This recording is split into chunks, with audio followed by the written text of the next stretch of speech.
December doesn't ask permission in northern cities. It takes warmth from the air until every breath burns cold in your lungs, takes color from the world until everything exists in shades of gray and white and the deep blue-black of early winter nights, takes the last stubborn leaves from trees that should have surrendered weeks ago, leaving behind skeletal branches that claw at the sky like hands reaching for something they'll never touch again. That Christmas Eve December was taking everything it could from the night, leaving behind only cold and the kind of darkness that makes 11:47 p.m. feel like the end of the world. Cameron Brooks stepped into that darkness like he did every night. Same jacket, same keys, jingling their lonely song against his hip, same route to his car, parked in the back corner of the apartment complex lot. 3 years of the same everything because routine was the only thing keeping him upright. Routine didn't ask questions. Routine didn't expect answers. Routine didn't care that the man performing it had died inside long ago and was just going through the motions of living, because stopping seemed like too much effort. The wind hit him like a physical force, cutting through his heavy coat and finding every gap, every exposed inch of skin. Cameron pulled the collar up and hunched his shoulders, but the chill had already worked its way in some, settling somewhere deep where warmth used to live. His breath formed ghosts in the air. Small white clouds that appeared and disappeared in seconds. Fitting, he thought. Everything disappears eventually. The parking lot spread out before him, a field of snow-dusted cars and frozen asphalt. Security lights cast orange pools of illumination that made the darkness between them seem even darker. Cam's boots crunched through the thin layer of ice that had formed over yesterday's slush, each step a small violence against the silence. He was halfway to his car when movement caught his eye. Something near the dumpsters. A small shape, darker than the shadows, moving with deliberate slowness. Cam's feet stopped before his mind could process what he was seeing. His hand still gripped his keys, metal cold enough to burn against his palm. The logical part of his brain, the part that had learned to protect itself by not getting involved, screamed at him to keep walking, to get in his car, to drive to work, to maintain the careful distance he'd built between himself and the rest of humanity. But some instincts are older than grief, stronger than self-preservation, deeper than the walls we build around our hearts. The shape moved again, and this time Cam's eyes focused properly. His breath caught in his throat, sharp and painful. It was a child. A little girl, no more than 7 years old, was methodically searching through the garbage with the practiced efficiency of someone who had done this before, many times before. Her thin fingers, red and trembling from the cold, picked through empty food containers and crumpled papers with a precision that made Cam's stomach turn. She wasn't frantically digging. She was hunting, sorting, evaluating each piece of trash with the careful consideration of someone who knew exactly what they were looking for and couldn't afford to miss it. Cam's feet carried him forward. He didn't decide to move. His body simply refused to stay still. "Hey there," he called softly, not wanting to startle her. The girl's head snapped up like a deer sensing a predator. Her eyes went wide, enormous dark pools in her small, pale face, filled with a terror so pure and primal that Cam felt it like a blow to his chest. She clutched something against her body, a partially eaten sandwich wrapped in torn plastic, and her whole frame tensed to run. "It's okay," Cam said, raising his hand slowly, palms out showing he held nothing. "I'm not going to hurt you." The girl remained frozen, every muscle locked in fight or flight mode. But she didn't run. Not yet. She studied his face with the weariness of someone much older than her years, eyes tracking his every micro-movement, calculating risks and escape routes. Survival math that no child should have to know. Up close, Cam could see more details that made his heart crack further with each observation. The purple jacket that hung on her like borrowed wings that had forgotten how to fly, frayed at the cuffs where small hands had pulled the sleeves down for warmth too many times. The fabric once bright as summer lilacs had faded to the color of old bruises, zipper teeth missing in places like a gap-toothed smile that had given up on joy. Her dark hair hung in tangled strands around her pale, hollow cheeks, and her lips had taken on a faint blue tinge that spoke of hours in the cold. "What's your name, sweetheart?" Cam asked gently, lowering himself slowly to one knee so he wouldn't tower over her. The silence stretched between them, broken only by the distant sound of traffic on the highway and the whistle of wind through the apartment complex. Cam waited patient as stone, letting her take all the time she needed to decide if he was safe. After what felt like forever, she whispered, "Melody." The word came out barely louder than the wind, but Cam heard it clear as church bells. "Melody," he repeated, testing the name on his tongue. "That's a beautiful name, like the gemstone, precious and rare." Confusion flickered across the girl's face, quickly replaced by suspicion. No one had called her precious before. The word didn't fit into her understanding of the world or her place in it. "I'm Cameron," he continued, his voice as gentle as he could make it without it breaking. "Most people call me Cam." Melody's grip on the sandwich tightened, her small knuckles going white. She glanced between Cam and the dumpster, clearly torn between the desperate need for food and the very real fear of this stranger. "Are you looking for something specific?" Cam asked, though he knew the answer. Needed to hear it anyway. Needed her to say it so he could fully understand the depth of what he was seeing. Melody's bottom lip trembled. Not with cold, though she was clearly freezing. With the weight of having to speak a truth too heavy for a 7-year-old to carry. Food. One word, 4 letters. A universe of meaning compressed into a single syllable that hit Cam like a fist wrapped in ice. The word settled in the cold December air between them, visible almost like it had substance and weight. No child should be searching for food in a dumpster. Not on Christmas Eve. Not in America. Not anywhere. Not ever. Cam's hands clenched at his sides, not in anger at her, but at whatever circumstances had brought her to this moment. At every adult who had failed her. At a world that could let this happen. "Where are your parents, Melody?" The question landed like a stone thrown into dark water, and Cam watched the ripples of pain spread across her small face. She went very still, the kind of still that children only learn from surviving things that should never touch them. Her shoulders drew in, making her even smaller, as if she could shrink enough to disappear entirely. Her bottom lip trembled harder now, and not just from the cold, from the weight of a truth too terrible to speak but too present to deny. I don't have any." Her voice didn't crack. It shattered. Broke into pieces right there in the frozen air between them, and Cam felt each shard lodge somewhere in his chest, because he knew that sound. He knew what it meant when your voice broke on the truth you didn't want to be true. He knew what it was like to speak words that made your new reality real, undeniable, permanent. Something shifted in Cam's chest, then, not a twist, but a crack, the sound ice makes when spring finally arrives and frozen rivers remember how to move. It was pain, yes, but it was also the first feeling he'd allowed himself in 3 years. The first time his heart had dared to beat for someone else since the day it shattered. The December wind picked up swirling snow that had begun to fall in the last few minutes.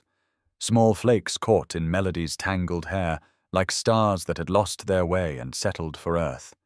She shivered, a full-body tremor that started at her shoulders and worked its way down to her feet in shoes that Cam now noticed were too thin, too worn, held together with duct tape that had gone grey with dirt and age. "Can you tell me what happened?" Cam asked, his voice barely above a whisper, as if speaking too loudly might shatter whatever fragile trust was building between them.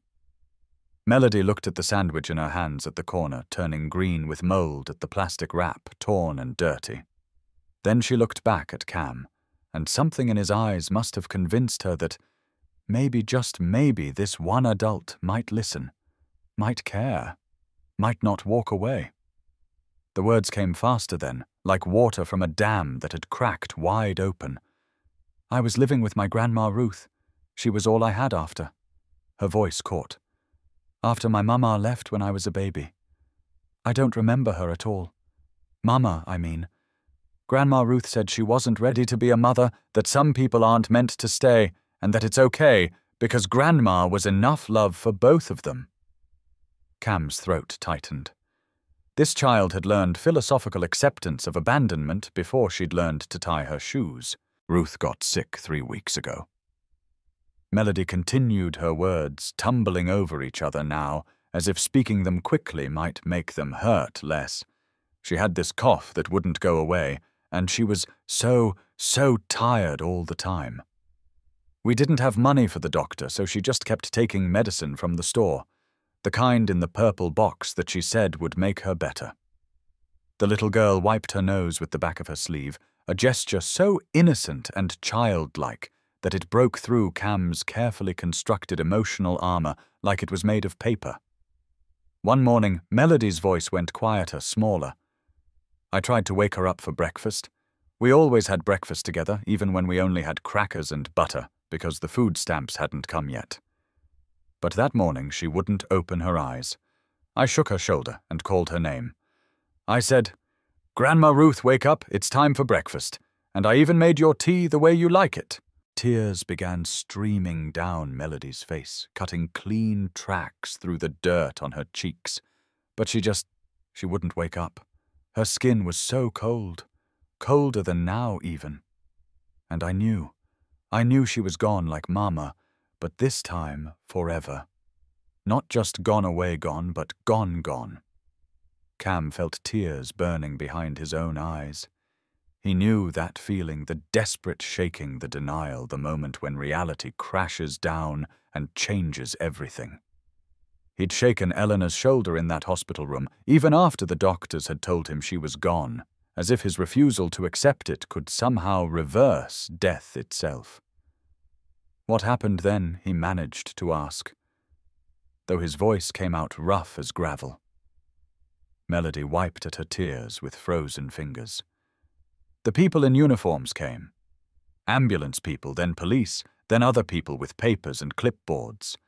They took Grandma Ruth away, and they took me to a building with lots of offices and fluorescent lights that buzzed all the time. They said I had to go live with new families. Her voice broke completely now, and the tears she'd been fighting finally spilled over in earnest. But none of them wanted me to stay. The first family had 3 kids already, and I heard them tell the social worker I was too quiet, too sad that I made their kids depressed. The second family seemed nice at first, but they kept comparing me to their daughter, who died, and I think it hurt them too much to look at me. Jesus, Cam thought, his hands clenching into fists at his sides. This child had been bounced around like she was nothing more than an inconvenient problem to solve. The third family. Melody's voice went flat, emotionless, the way people sound when they're describing something too painful to feel. They didn't care about me. They just wanted the money the state gives for foster kids. I slept in a room with their storage boxes, and they gave me food only once a day, always leftovers they didn't want. And they were always angry, always yelling. "So what did you do?" Cam asked, though he was beginning to understand, beginning to piece together how this brave little girl had ended up searching through trash on Christmas Eve. "I left," Melody said simply. "I walked here. Took me most of a day, but I know the way because Grandma and I used to live in that building over there before we had to move to the smaller place across town." I thought maybe. Her voice grew impossibly small. "Maybe if I came back to our old neighborhood, Grandma Ruth might come home too." Like maybe it was all a bad dream, and if I just came back to the right place, everything would be okay again. The magical thinking of a desperate child, the hope that defied logic because hope was all she had left. "How long have you been out here, Melody?" 2 days. 2 days. The words hung in the frozen air like an accusation. A 7-year-old child had been surviving on her own for 2 days in December, whether sleeping in a basement, eating garbage, and no one had noticed. No one had stopped. No one had cared. Until now. Cam pulled out his phone and checked the time. 12:03 a.m. The date had changed. It was officially Christmas Day. "Melody," he said, his voice thick with an emotion he couldn't quite name, but felt in every cell of his body. "I want you to listen to me very carefully." The girl looked up at him, her face a portrait of exhaustion and resignation, and the smallest flicker of something that might have been hope, if hope hadn't been beaten out of her too many times already. "You don't have to do this alone anymore." Confusion flickered across Melody's face, quickly followed by suspicion. Adults had made promises to her before. Every single one had been broken. Why should this stranger be any different? "I know you don't know me," Cam continued, choosing his words carefully, weighing each one like it mattered because it did. "And I know you probably don't trust grown-ups very much right now. I wouldn't either if I were you, but I promise you this." His voice cracked, and he had to clear his throat and start again. "I am not going anywhere." Something in his voice, maybe the raw honesty, maybe the way his own pain reflected in his eyes like a mirror, made Melody's shoulders relax just slightly. Just enough. "How about we start by getting you somewhere warm?" Cam asked. "And getting some real food in you." "Not." He gestured to the moldy sandwich she still clutched. "Not this. Real food. Hot food. As much as you want." Melody hesitated, torn between desperation and the survival instinct that told her not to trust strangers. Her grandmother's warnings echoed in her head, surely all the things good parents and grandparents tell children about not going with people they don't know. But the cold was seeping through her thin jacket, reaching all the way to her bones. And the sandwich in her hands was moldy on one corner, and her stomach hurt from being empty for so long, and she was so tired of being alone. She nodded a tiny movement of her head that held the weight of surrender and trust and terrified hope all at once. "Okay," Cam said, and he felt something unlock in his chest. "Come on then. My apartment is right over there. Building C, 3rd floor." He stood slowly, giving her time to change her mind, time to run if she needed to. But Melody stood too, wobbling slightly as circulation returned to legs that had been crouched too long. "Can I?" She hesitated. "Can I bring my backpack?" "Of course," Cam said, and watched as she retrieved a small child's backpack from behind the dumpster, purple like her jacket, stuffed full with what must have been everything she owned. The backpack looked like it weighed almost as much as she did. They walked across the parking lot, Melody maintaining a distance of about 5 feet, ready to run if this turned out to be a trap. Cam moved slowly, deliberately, giving her space and time. The snow fell harder now. Fat flakes that caught in their hair and melted on their shoulders. The apartment building loomed ahead, 3 stories of brick and vinyl siding, peeling paint and rusted railings. Not much, but it was shelter. It was warm. It was something. They took the elevator, and Cam watched Melody press herself into the corner eyes on the doors, calculating escape routes even here. He kept his distance, hands visible, posture non-threatening. Small gestures that most people wouldn't think about, but that meant everything to a traumatized child. 3rd floor hallway that smelled like old carpet and somebody's dinner from hours ago. Apartment 3B at the end of the hall. Cam unlocked the door and then stepped aside. "You first," he said. Melody's head snapped up, confusion clear on her face. What, you go in first? So you know where the exit is. So you feel safe. This small gesture, this simple act of giving her control, seemed to mean more to Melody than anything else Cam had said. Her eyes filled with tears again, but different tears this time. The kind that come when you experience unexpected kindness. She stepped through the doorway cautiously, and Cam followed, flipping on the lights. The apartment that greeted them was modest, bordering on sparse. A living room with a couch, coffee table, TV mounted on the wall. A small kitchen visible through a pass-through. A short hallway leading to bedroom and bathroom. Clean but impersonal.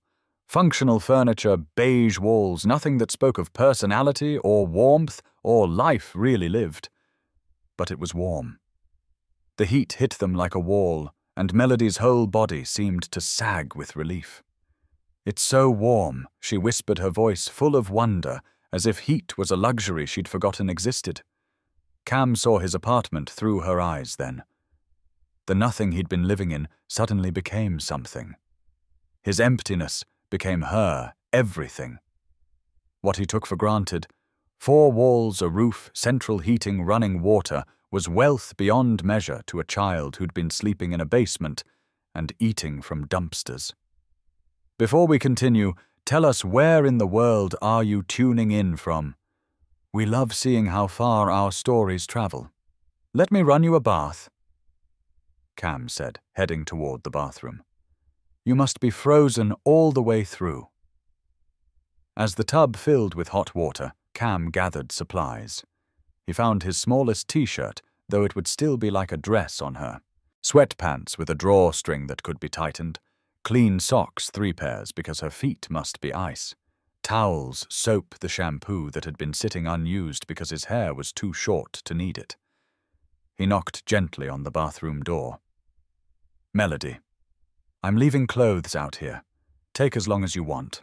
The door locks from the inside if that makes you feel safer. Through the door, small and tentative, came her voice. Thank you. While Melody bathed, Cam moved to the kitchen. He heated leftover vegetable soup, made grilled cheese sandwiches with the good cheese he usually saved. Simple food, but warm and filling, and made with care. He set the table, put out a glass of milk, glass of water. Napkin, spoon, plate. Small acts of normalcy that felt monumental. 20 minutes later, the bathroom door opened. Melody emerged, swimming in Cam's clothes, the t-shirt hanging to her knees, sweatpants rolled up multiple times, sleeves rolled so many times her arms looked wrapped in fabric bandages. Her hair was clean and damp, combed with her fingers, and her face was pink from hot water and heat. She looked like a completely different child. Still thin, still weary, still carrying trauma in every line of her small body. But human again, real again, visible again. Feel better? Cam asked. Melody nodded. The water was so warm. I stayed in until it started getting cold. Is that okay? That's perfect, Cam said. Come on, let's get some food in you. Melody sat at the table, her posture stiff and formal, like she was a guest at a fancy dinner instead of a homeless child finally getting a meal. She looked at the soup, at the sandwich, at the milk and water, and her eyes went wide. This is all for me? All for you. She ate slowly at first, careful bites making it last. Cam watched her methodical consumption and realized she was rationing, trying to stretch the meal, because she didn't know when the next one would come. The recognition broke his heart all over again. There's more, he said gently. You can have as much as you want. I can make more soup, more sandwiches, whatever you need. Melody's eyes filled with tears. Really, really, really. She ate second helpings, then third, each bite accompanied by quiet thank yous that Cam tried to wave away, but that kept coming because this child had been taught to be grateful for scraps. As she ate, Cam's mind raced ahead. He couldn't just let her go back to that failed system, but he also couldn't just keep her without going through proper channels. He thought about Eleanor, about the nursery they'd painted yellow for Noah, about the dreams they'd had of caring for a child. Dreams that died 3 years ago in a hospital room. Maybe this was why he'd survived when they hadn't. Maybe this was his second chance at the family he'd lost. Maybe everything that had happened, all the pain and grief and emptiness, had led him to this moment, to this parking lot, to this child who needed him as much as he suddenly realized he needed her. That night, as Melody slept fitfully on Cam's couch under every blanket he owned, he made phone calls. Called the Department of Children and Family Services hotline, explained the situation, requested information about emergency guardianship procedures. Called his supervisor to request time off. Reached out to Derek Chen, his lawyer friend from college, despite the late hour and the fact that they hadn't spoken in over a year. Derek answered on the third ring, his voice groggy with sleep. "Cam, is everything okay? It's Christmas morning, man." "Derek, I need your help," Cam said. And for the first time in 3 years he meant it. As Cam explained the situation to Derek, he watched Melody toss and turn on the couch. Even in sleep, she couldn't find peace. Her small face creased with worry lines that belonged on someone decades older. Her hands clutched the blanket like a lifeline, knuckles white with the effort of holding on. "This is going to be complicated," Derek warned, his voice clearing as he woke fully and shifted into lawyer mode. "The state doesn't like it when people just show up wanting to adopt. There are procedures, background checks, home studies, interviews. It could take months, years even. I don't care how complicated it is," Cam said, his voice firm with a determination he hadn't felt since the day Elena died. "This little girl has been failed by everyone who was supposed to protect her. I won't be another person who walks away." Silence on the other end of the line. Then Derek's voice, quieter, uncertain. "Cam, are you sure about this? I mean, it's been 3 years since Elena and Noah, and you've been pretty isolated. Taking care of a traumatized child is going to be." "I know what it's going to be," Cam interrupted. "And I know I'm not the same person I was before, but maybe that's exactly why I can help her. We both know what it's like to lose everything. We both know what it's like to be alone." When Cam hung up the phone 40 minutes later, he found Melody standing in the doorway between the living room and hallway, tears streaming down her face. "You're still here," she whispered, as if she couldn't quite believe it. "Of course I'm still here," Cam said, kneeling down to her level. "I told you I wasn't going anywhere, but in the morning." Her voice broke. "In the morning," Cam said firmly. "We're going to figure out how to make this work. You're not going back to sleeping in basements or searching through garbage, not while I'm here." Melody launched herself at Cam, then small arms wrapping around his neck in a desperate hug. He froze for a moment, surprised by the contact, then slowly wrapped his arms around her small frame, careful and gentle. She was so light, like she was made of bird bones and hope. He felt something crack open in his chest then. Something that had been frozen solid for 3 years suddenly began to thaw. Not a clean break, but a slow, painful melting that hurt as much as it healed. They stood like that for a long time, a broken man and a broken child, holding each other up in the small hours of Christmas morning. Both of them silently promising the same thing. "I won't let you fall." Eventually, Melody's grip loosened, and she pulled back, wiping at her eyes with her sleeve. Can you stay with me until I fall back asleep?"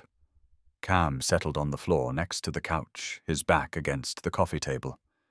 Melody lay down again, one small hand reaching out to hold his. Cam held it gently, his large hand completely engulfing her tiny fingers, and began to hum. Not quite a lullaby, but something Eleanor used to sing. The tune came back to him after 3 years of silence, rusty but recognizable. Melody's breathing slowed, deepened. As she drifted off, she whispered, "Grandma Ruth used to say, warm water washes away more than dirt. It washes away the day's hard things." Cam's throat tightened. "Your grandma sounds like she was very wise." "She was the smartest person ever," Melody murmured, already half asleep. "She sang all the time, even when she was tired. Said music makes the hard work lighter." Cam kept humming until Melody's hand went slack in his, and her breathing fell into the deep rhythm of genuine sleep. Then he sat there in the dark, watching this small girl who had crashed into his life like a comet, bringing with her chaos and purpose and a reason to keep breathing. He thought about Elena, about how she would have loved this, would have already been making plans, clearing out the spare room, buying clothes and toys and everything a little girl needed. Elena had always been the one with the open heart, the one who saw need, and immediately filled it. Cam had been more cautious, more practical, but maybe Elena's heart had stayed with him after all. Maybe it had just been waiting for the right moment to wake up again. The next morning arrived too quickly and too slow at once. Dawn light crept through the blinds, painting stripes across the living room floor. Cam woke still sitting against the coffee table, his neck protesting the awkward angle. Melody was awake already, sitting up on the couch, watching him with those enormous dark eyes. "Good morning, Cam," said his voice, rough with sleep. "You really stayed," Melody said, wonder in her voice. "Told you I would, but grown-ups don't usually keep their promises." The casual way she said it, like it was a simple fact of life, made Cam want to find every adult who had ever lied to this child and shake them until they understood what they'd done. "I keep mine," he said simply. "Always." Melody studied his face for a long moment, searching for cracks in his certainty. She must have found something trustworthy because she asked, "What do we do now?" "Now," Cam said, standing and stretching out the kinks in his back. "We have breakfast. You like pancakes?" "I don't know. I've never had them. Never had pancakes." Cam felt his heart crack a little more. "Well then, we're making pancakes. Fair warning, though, I'm not very good at it." What happened next would become a core memory for both of them, the kind of moment that defines a relationship. Cam attempted to make pancakes from a box mix that had been in his cabinet for over a year. Melody stood on a chair beside him, watching carefully, asking questions about measurements and mixing. The first batch burned. The second batch was somehow raw in the middle. The third batch Cam flipped too enthusiastically, and it landed half on the pan, half on the stove. Melody giggled. An actual giggle, small and tentative, like a bird testing its wings for the first time. What Cam said mock offended. "That's modern art. Abstract pancake." "That's a mess," Melody corrected, but she was smiling. A real smile that reached her eyes and transformed her whole face. By the fourth batch, they'd figured it out together. The pancakes were lumpy and misshapen, but fully cooked and edible. They sat at the table with butter and syrup, and Melody took her first bite of pancake with the reverence of someone experiencing a sacred ritual. "This is good," she said, surprise evident in her voice. "Wait until you've had pancakes made by someone who actually knows what they're doing," Cam said. "These are practice pancakes. Next time will be better. Next time." The words hung in the air between them, a promise of future, of continuity, of more mornings together. After breakfast, while Melody showered again, "She wanted to," she said, "because it felt so good to be clean and warm." Cam started making the calls Derek had outlined. Department of Children and Family Services first. He explained the situation to a woman named Patricia, who sounded tired and overworked and deeply skeptical. "Sir, you can't just keep a child," Patricia said. "There are procedures.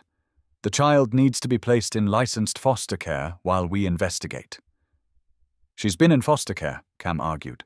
Multiple placements in 3 weeks. She's 7 years old, and she was living on the streets eating from dumpsters because the last placement didn't care about her. I understand your concern, Patricia said in a tone that suggested she'd heard it all before. But we have rules for a reason. I'll need to send a caseworker to your location to assess the situation. Fine, send them. But she's not going anywhere until I'm convinced she'll be safe. That's not your decision to make, sir. Watch me make it anyway, Cam said, and hung up. Derek called back an hour later. I pulled some strings. You can keep Melody under emergency placement status for 2 weeks while we file for temporary guardianship.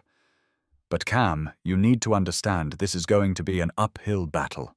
You're a single man with no child-rearing experience, limited income, a 1-bedroom apartment. The state is going to push back hard. Let them push, Cam said. I'm not giving up. The afternoon of Christmas Day passed in a strange bubble of domesticity.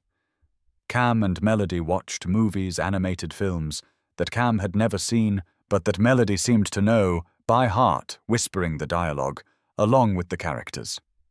They ordered Chinese takeout, because Cam admitted he couldn't really cook beyond basic sandwiches and scrambled eggs. Melody ate orange chicken and fried rice with the same careful rationing she'd shown the night before, and Cam had to keep reminding her that there was more that she could have as much as she wanted. "Can I ask you something?" Melody said during a quiet moment between movies. "Anything. Why are you helping me?" Like really why Cam considered the question knowing it deserved an honest answer. Because when I saw you last night, I saw someone who needed help. And I have this apartment and food and warmth, and it seemed wrong to have all that while you had nothing. Melody processed this. But lots of people saw me. Other people who went to the dumpsters. They all looked away. I know. Cam's throat felt tight. And I'm sorry they did, but I couldn't. Why not? Cam looked at this small girl with her enormous eyes and her desperate need to understand the world that had treated her so cruelly. I lost someone, he said finally. 3 years ago. Someone very important to me. Actually 2 someones. And afterward I spent a long time wishing someone had stopped for me, had seen that I was drowning, and offered to help. No one did. So when I saw you, I couldn't be the person who walks away. I couldn't do to you what was done to me. Who did you lose? My wife, Elena, and our baby son, Noah. They died together. Melody's eyes went very wide. Both of them. Both of them. It was during childbirth. Something went wrong and the doctors couldn't fix it. And in about an hour, my whole future disappeared. That's really sad, Melody said quietly. It is. It was. It still is sometimes. Do you think Grandma Ruth and your Elena and Noah are together now? Like in heaven or somewhere? The question surprised Cam. He hadn't thought about heaven or afterlife or any of it in 3 years. He'd been too angry at a God who would allow such losses. Maybe he said, I hope so. I hope they're somewhere warm and safe, and that they know we're thinking about them. Melody nodded, satisfied with this answer. Grandma Ruth used to say that people we love never really leave us. They live in our hearts and in the things they taught us. Your grandma was right. They sat in comfortable silence for a while, the movie playing forgotten in the background. Then Melody asked, Do you think Elena and Noah would be okay with me being here? Cam felt tears prick his eyes. I think Elena would have loved you immediately. She always wanted to help people. And Noah. He took a breath. Noah was going to sleep in a yellow room we painted together. There were going to be stars on the ceiling and books on the shelves. All the things I wanted to give him but never got to. I'm sorry you didn't get to meet him. Me too, sweetheart, me too. Later, as evening approached, and Melody started showing signs of exhaustion again, Cam made up the couch with fresh sheets and extra blankets.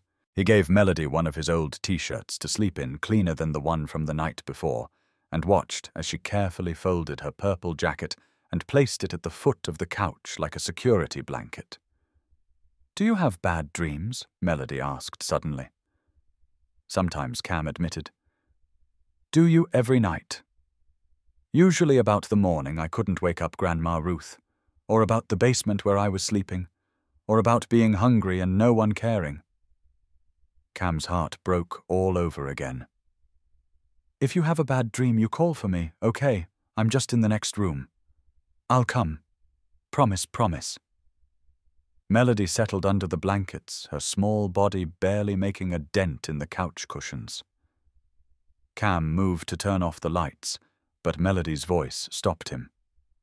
"Can you leave the hall light on?" "I don't like complete dark." "Of course. Hall light stays on." "Anything else? Will you read me a story?" "Grandma Ruth used to read me stories every night before bed." Cam went to his bookshelf, to the bottom shelf, where he'd shoved all of Noah's books 3 years ago and never looked at them since. He pulled out Where the Wild Things Are, the cover worn and familiar. He sat in the chair near the couch and began to read. His voice cracked on the first page, shaky on the second, but by the third page it had found its rhythm. Melody listened with rapt attention, her eyes tracking his face more than the pictures. That night, Max wore his wolf suit and made mischief of one kind and another. Cam read, and Melody smiled because mischief was something she understood. By the time Max sailed back to his room where his supper was waiting for him and it was still hot, Melody's eyes were drooping. Cam closed the book gently. "Did you like it?" "It was perfect," Melody murmured, already half asleep. "Can we read another tomorrow?" "We can read one every night if you want." "Every night?" "Every night you're here." "How long will that be?" Cam looked at this brave little girl who'd survived things no child should have to survive, who'd kept going even when she had every reason to give up and made a promise he had no authority to make, but absolute determination to keep. "As long as you want to stay." Melody's eyes had closed, but a small smile played at her lips. "Forever then," she whispered. "Forever then," Cam echoed, and meant it with every fiber of his being.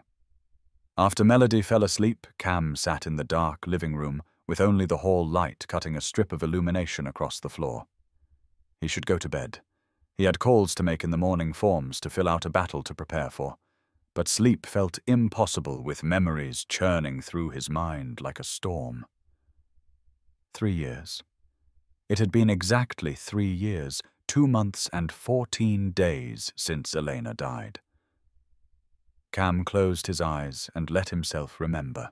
Really remember, not the abbreviated version he usually allowed himself when the grief got too sharp. Elena had been light itself. That was the only way to describe her. She walked into rooms, and they got brighter. She laughed, and the world felt less heavy.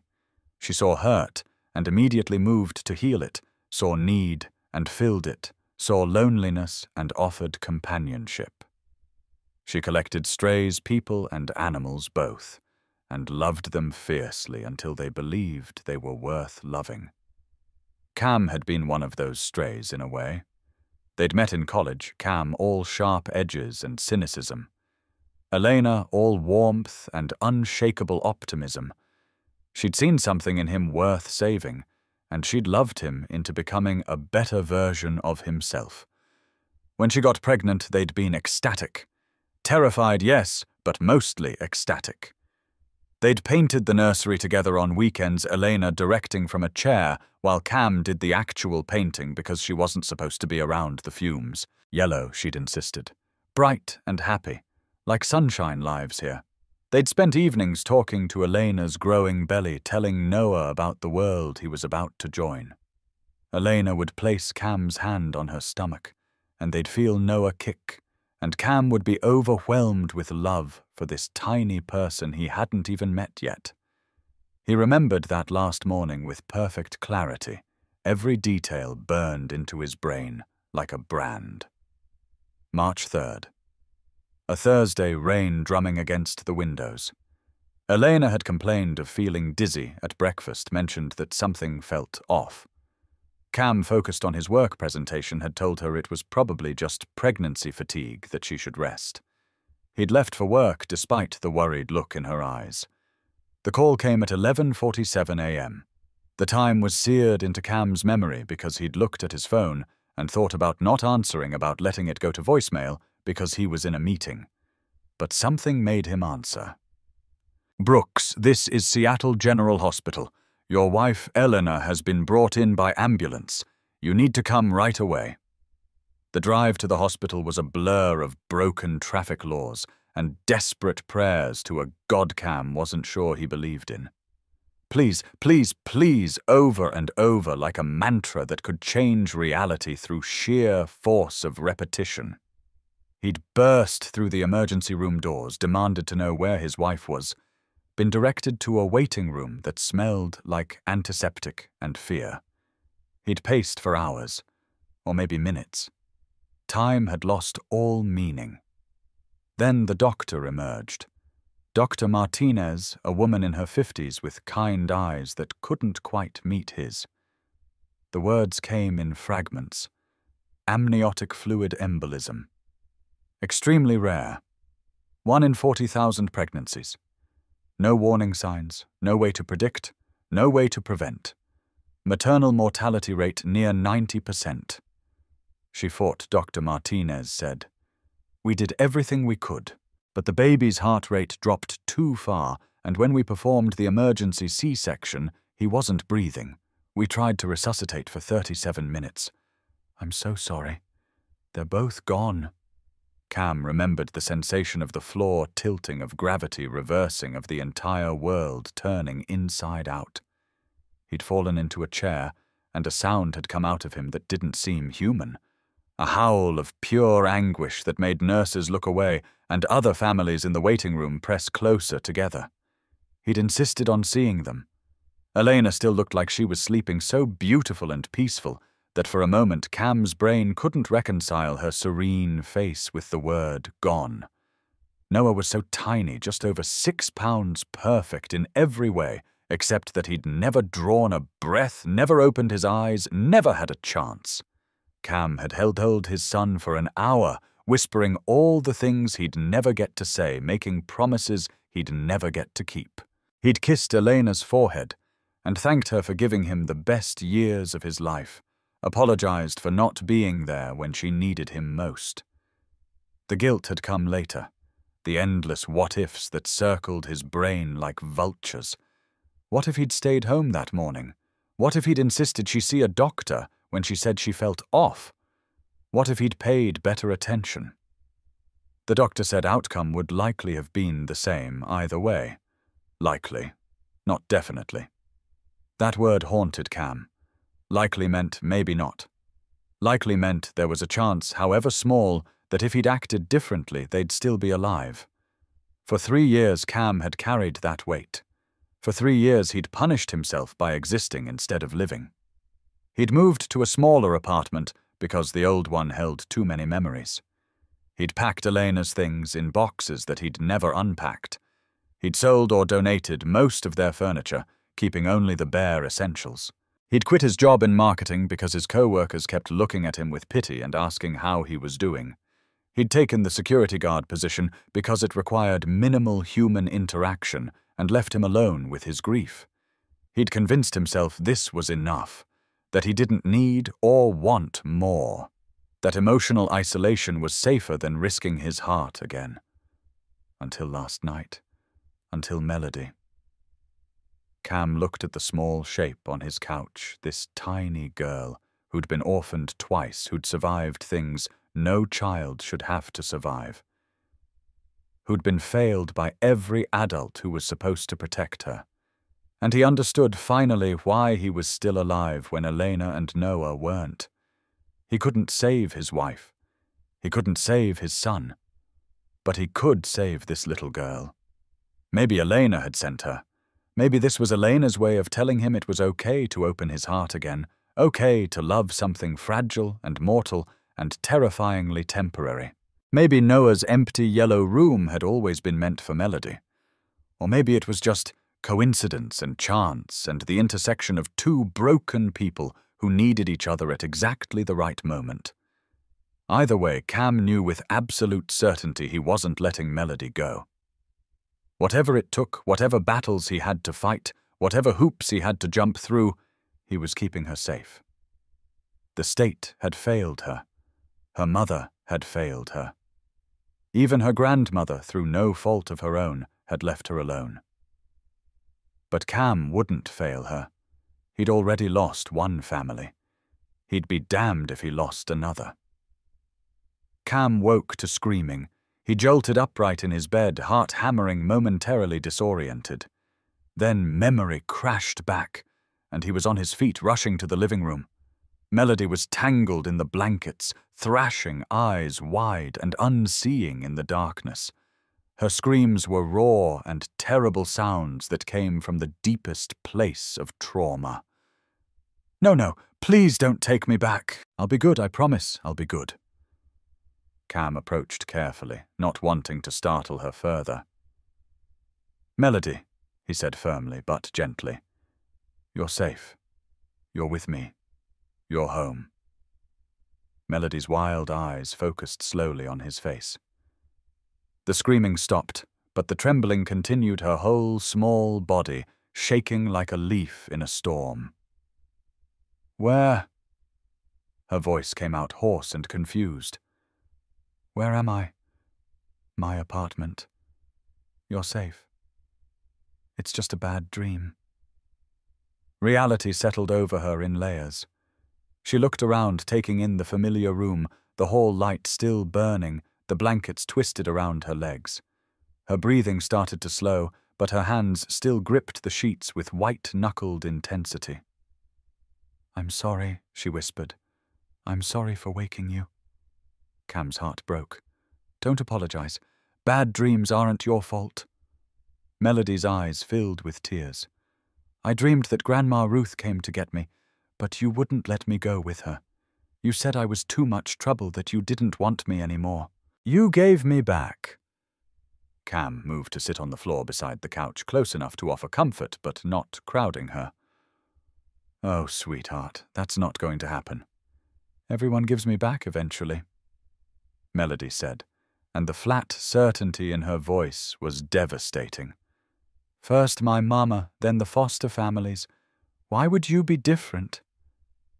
Because Cam said, choosing his words carefully, "I know what loss feels like.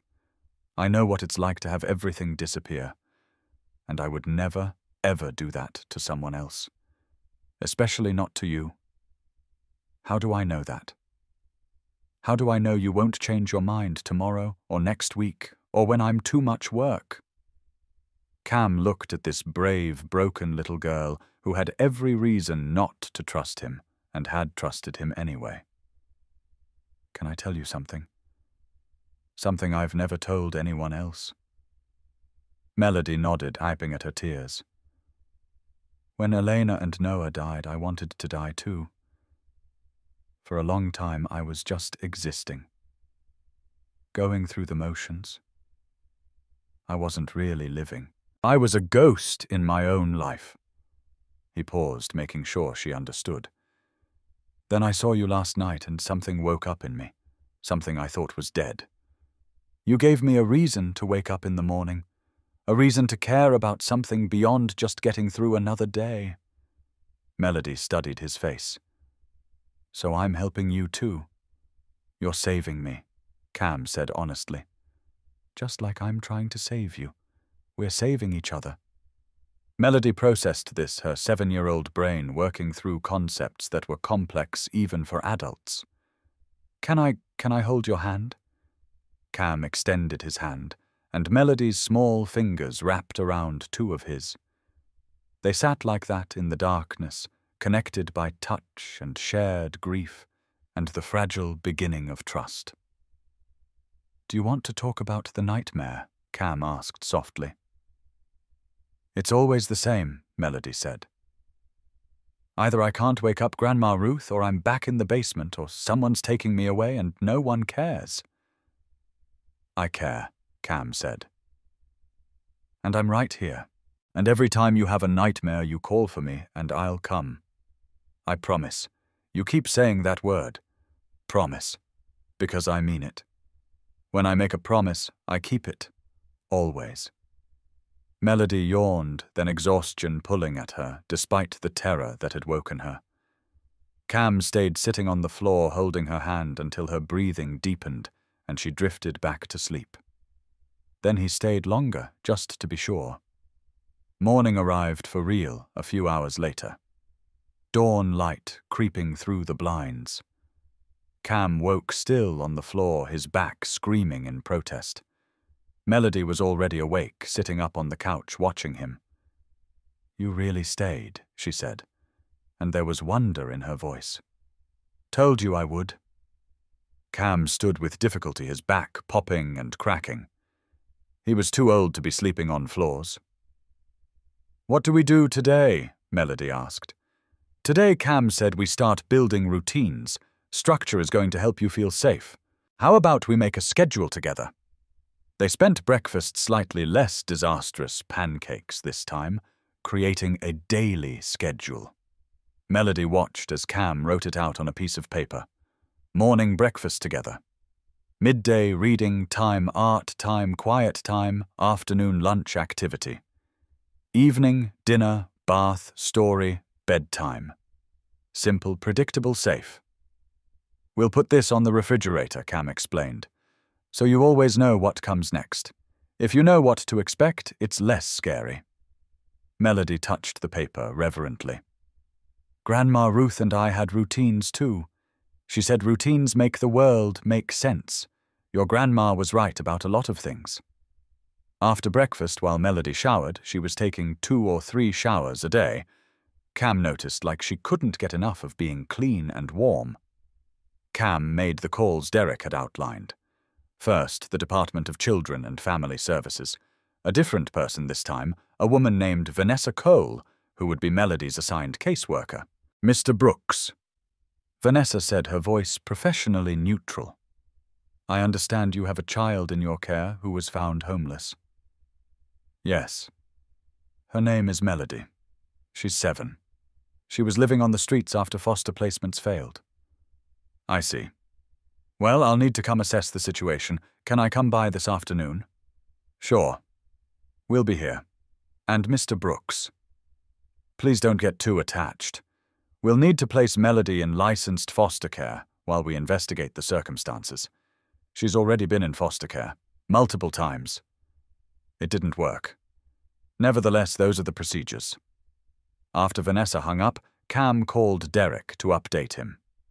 "She's coming this afternoon," Cam said. "The caseworker, Vanessa Cole. Let her see how Melody responds to you," Derek advised. "Let her see the bond that's already forming. It's your best argument. What if she takes Melody anyway? Then we fight. But Cam, you need to prepare yourself for the possibility that this doesn't go the way you want. The state prefers licensed foster homes. You're an unknown quantity." "Then I'll become known," Cam said. "Whatever it takes." Vanessa Cole arrived at 2 o'clock carrying a clipboard and an expression that suggested she'd seen everything and believed very little. She was in her early 30s, black with natural hair pulled back in a professional bun and eyes that missed nothing. "Mr. Brooks," she said, extending a hand. "Call me Cam. Come in." Vanessa entered and immediately began assessing the apartment with a caseworker's eye. Cam watched her take in the modest furnishings, the clean but Spartan space, the distinct lack of anything child-friendly. "And where is Melody?" "In the bedroom. Reading. She's shy around new people." Vanessa made a note on her clipboard. "I'll need to speak with her separately. It's procedure." "I understand, but she's been through a lot. Please be gentle." "I'm always gentle, Mr. Brooks, but I'm also thorough." Vanessa spent the next 30 minutes asking Cam questions. How did he find Melody? What were his intentions? Did he understand the legal implications? Was he prepared for the financial burden? Did he have child-rearing experience? Cam answered honestly. Knowing lies would only hurt his case. No, he didn't have experience.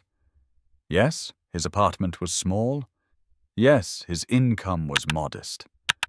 But yes, he was committed. Yes, he would do whatever it took to keep Melody safe.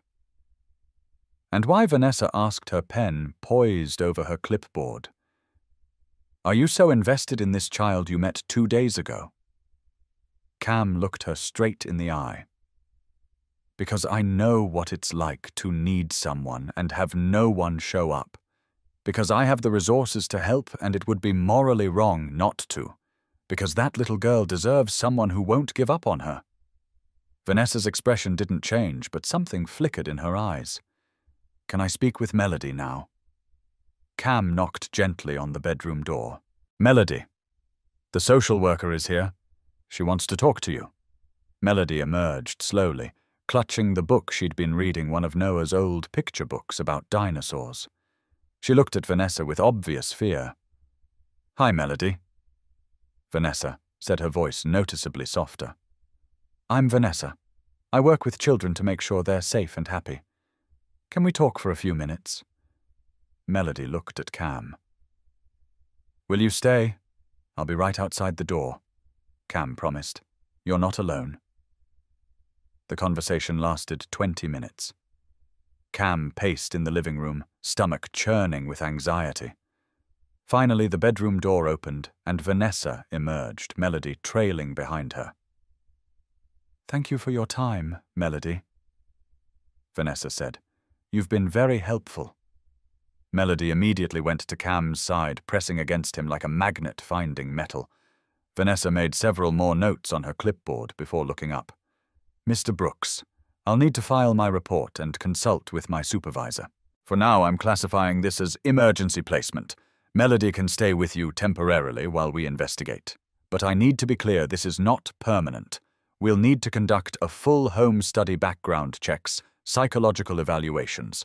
And at any point, if we determine this placement isn't in Melody's best interest, she will be moved to licensed foster care." "I understand," Cam said, though he was already planning how to fight if it came to that. After Vanessa left, Melody stayed pressed against Cam's side. "What did she ask you?" "Questions about if I feel safe, if you're nice to me, if I have food and a place to sleep." "And what did you tell her?" Melody looked up at him with those enormous dark eyes. "I told her you're the first person who's ever kept a promise, that I feel safer here than anywhere I've ever been, that you make pancakes even though you're bad at it, and that you read me stories and that you stayed all night when I had a bad dream." Cam's throat felt too tight to speak. He just pulled Melody into a hug and held on. The rest of the afternoon passed in the strange limbo of waiting. They read more books colored with crayons Cam had picked up at the pharmacy, watched another movie. Normal things that felt monumental because they were doing them together. That evening, Cam realized they needed groceries. Real groceries, not just the random items he'd been subsisting on, which meant taking Melody out in public for the first time. "We need to go to the store," Cam explained. "Get proper food. Will you be okay with that?" Melody nodded but looked nervous.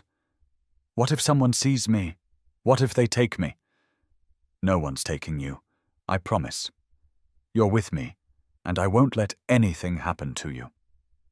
The grocery store was overwhelming for Melody.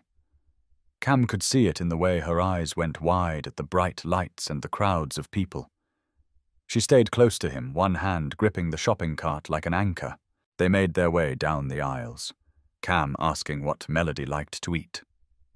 Melody looking confused by the question, as if liking something had never been a factor before. When they reached the cereal aisle, Melody stopped. She stared at the wall of colorful boxes like she was looking at an alien landscape.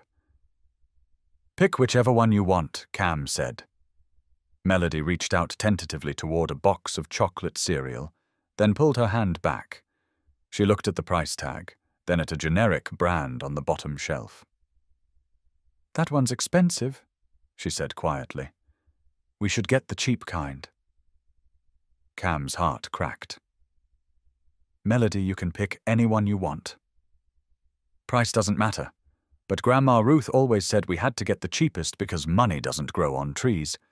Your grandma was working hard to take care of you with very little help. But I have enough. We're not rich, but we have enough for chocolate cereal if that's what you want." Melody stared at the chocolate cereal box for a long moment. Really? Really? She took the box from the shelf carefully, like it might break, and placed it in the cart with reverence. "Thank you. You're welcome. Now pick 2 more. 2 more," Melody's voice shot up an octave. 3 cereals for 3 weeks. We'll rotate. Variety is good." Cam watched Melody's face transform as she realized this wasn't a trick, that he really meant it. She chose 2 more boxes, not the most expensive, but not the cheapest either. Middle choices that broke Cam's heart, because even in this small thing, she was trying not to be a burden. As they moved through the store, Melody began to relax. By the frozen foods, she was asking questions about what different things were. By the produce, she was suggesting items she'd had before. By the bakery, she was smiling at the woman handing out free cookie samples. At checkout, Melody carefully placed each item on the conveyor belt, organizing them by category without being asked. The cashier smiled at her. "You're a good helper," the cashier said. "Thank you," Melody replied politely, and Cam felt a surge of pride at her manners, at the resilience that let her be polite, even after everything she'd been through. The total came to $143.67. Melody watched anxiously as Cam swiped his card. "Is that okay?" she whispered. "It's perfect," Cam said. "You're worth every penny." Back at the apartment, they put away groceries together. Melody wanted to help with everything, carrying items from bags to cabinets, asking where things should go. Creating ownership, Cam realized, making this space feel like it belonged to her too. That night, as he tucked her in, Melody asked Cam, "Do you think we could do that again?" "The grocery shopping?" "Of course. We'll go every week, make it our tradition." "I like traditions," Melody said sleepily. "Grandma Ruth said traditions are the threads that hold families together. Then we'll make lots of traditions." Cam promised, "And we'll hold tight." The next few days fell into a rhythm that felt both natural and surreal. Cam had never been solely responsible for another human being before, let alone a traumatized 7-year-old. But he and Melody figured it out together, stumbling through the learning curve with patience and grace and occasional disasters. Day 3 brought the discovery that Melody had been hoarding food. Cam found granola bars hidden behind the cereal boxes in the pantry, juice boxes under her pillow, a half loaf of bread going stale in the closet. He sat in the kitchen at 2 a.m, staring at the hidden stash he'd collected, his hands shaking. 12 granola bars, 7 juice boxes, bread, crackers, small packets of peanut butter from the pharmacy. All carefully hidden, all saved for emergencies that Melody's survival instinct told her were inevitable. Cam heard a sound and turned to find Melody in the doorway, tears already streaming down her face. "You're not taking it away?" Her voice was tiny, terrified. Cam felt his own eyes burn. "No, sweetheart, I'm just—" He couldn't finish. Couldn't explain that he was crying over granola bars because they represented every moment of fear this child had lived through, every time she'd gone hungry, every time she'd learned that security was an illusion. Melody padded across the floor in the 2 big pajamas Cam had bought her. "You're sad." "Yeah," Cam admitted, because lying seemed worse. "I'm sad that you felt like you needed to hide this. I'm sad that adults taught you food wasn't safe." She slipped her small hand into his. "It's okay to be sad sometimes. Grandma Ruth used to say that tears are just love that has nowhere else to go." And Cam realized in that moment that he didn't need to have all the answers. He just needed to show up honestly and let this brave little girl teach him how to heal too. They made a deal that night. Cam cleared a shelf in the pantry. Melody's shelf, he called it. She could keep whatever food she wanted there, and he would never touch it without asking. Half of her hidden stash went to her shelf. The other half stayed hidden in various spots around the apartment, and Cam didn't push. Healing takes time. Day 4 brought laughter. Real, genuine laughter that filled the apartment like music. Cam attempted to braid Melody's hair using a YouTube tutorial and failed spectacularly. Melody looked in the mirror at the lopsided, lumpy result and giggled. Then the giggle became a laugh. A real, full child's laugh that made Cam's heart soar. "That looks like a bird's nest," she said between laughs. "A very artistic bird's nest," Cam defended. "Modern art." They tried again. Melody patiently talking Cam through the steps until they achieved something that vaguely resembled a braid. It wasn't pretty, but they'd done it together. Day 5 brought the first real test. Melody had a nightmare worse than the others, screaming herself awake at 4 in the morning. When Cam rushed in, she was hyperventilating, convinced she was back in the basement, that Grandma Ruth was dead all over again, that everything warm and safe had been another cruel dream. "Look at me," Cam said firmly, holding her shoulders gently. "Open your eyes and look at me." Melody's wild eyes focused on his face. "Where are you?" Cam asked. Your apartment." "That's right." "And who am I, Cam?" "You're Cam." "And are you safe?" I think so." "You are. You're safe. You're home with me, and I'm not going anywhere." He sat with her until sunrise, holding her hand, reminding her where she was every time panic threatened to pull her under again. By morning she was exhausted but calm. "I'm sorry," she whispered. "Stop apologizing for nightmares. They're not your fault. Trauma does this. But we'll get through it together, okay? Okay."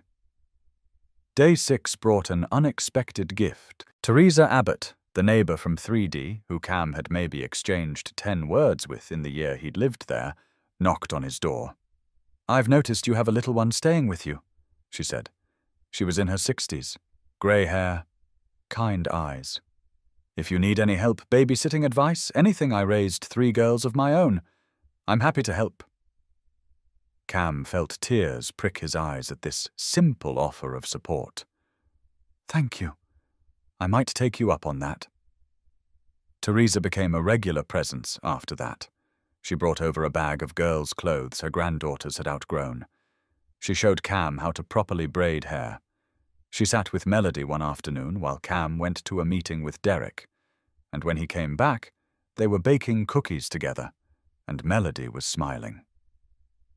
Day 7 brought Christmas leftovers from Teresa. A care package from Derek's wife with art supplies and books, and a small but significant breakthrough. Melody put away her purple jacket. Not permanently. She still kept it close, folded on the end of her bed.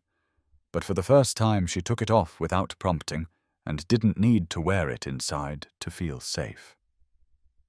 That evening, Cam and Melody made dinner together, spaghetti and meatballs, from a recipe Cam's mom used to make.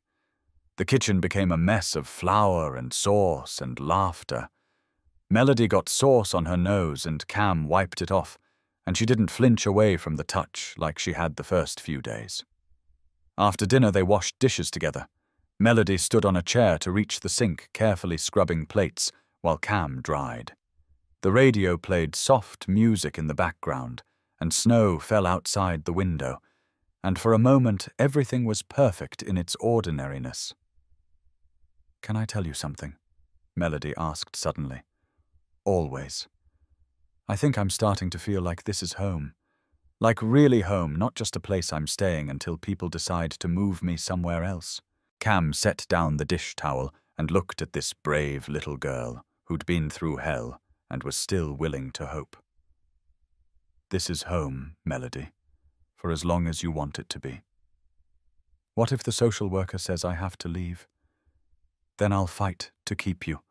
I'll fight as hard as I can. And if you lose, Cam took a breath, knowing she deserved honesty. "Then I'll visit you as much as they let me. I'll write you letters.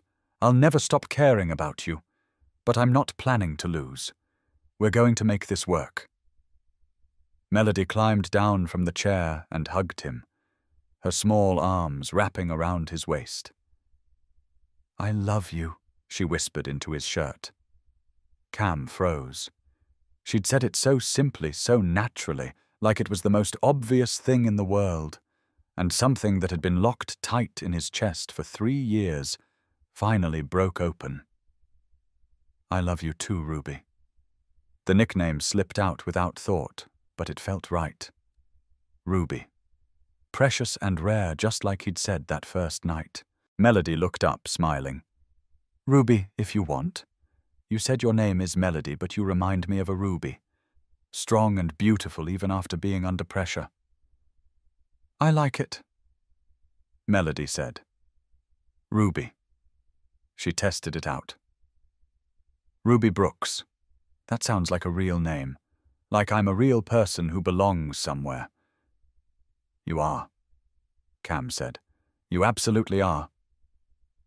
That night, as Cam tucked Ruby into bed and read her another story from Noah's collection, he thought about the past week. 7 days that had transformed his entire life. 7 days of learning how to be what this child needed, while discovering that maybe she was what he needed too. Healing isn't a straight line, he'd told her after one of her nightmares. It's more like a spiral.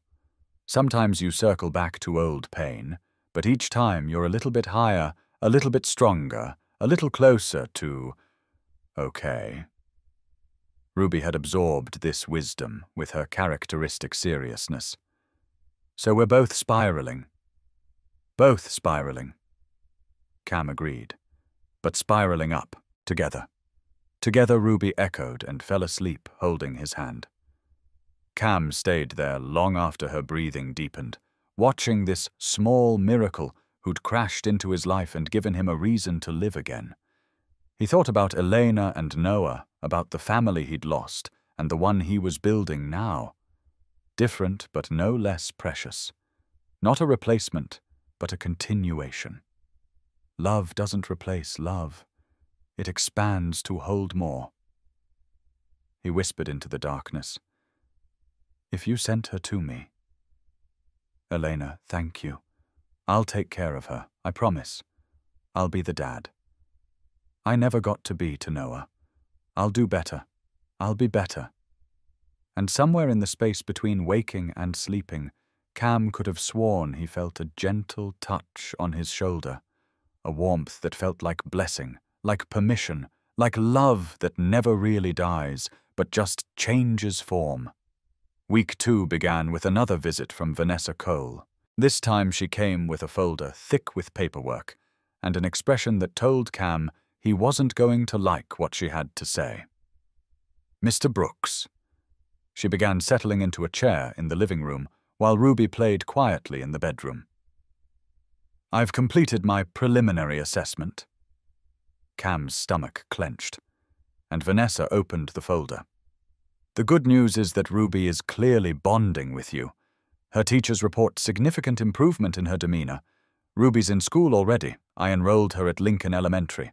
It's required by law, and structure is good for traumatized children." Cam bit back his frustration that no one had consulted him. And the bad news, Vanessa's expression remained neutral. "The bad news is that your current living situation is concerning. Single male, 1-bedroom apartment, modest income, no formal child-rearing experience. My supervisor has questions about the appropriateness of this placement. Ruby is thriving here," Cam said, keeping his voice level despite the anger rising in his chest. "I can see that. But we have to think long-term. Can you provide for all of Ruby's needs? Medical care therapy, proper sleeping arrangements, educational support?" "Yes," Cam said firmly. "I can and I will. I've already started the guardianship application. I'm getting a 2-bedroom apartment in this building. I've set up appointments with a child therapist. I'm doing everything required. Vanessa made notes. That's commendable. However, there's another factor we need to discuss. She pulled out a document and handed it to Cam. He scanned it, his blood running cold. Someone else has filed a petition to adopt Ruby. James Reed, a 52-year-old widower, significant financial resources, owns a 5-bedroom home in Bellevue. He saw Ruby's story in the local news coverage and has expressed serious interest in providing her with a stable home. Cam's hands clenched around the paper. Ruby doesn't even know this person. Neither did she know you when you took her in. Vanessa pointed out. Mr. Reed has already passed the initial background checks.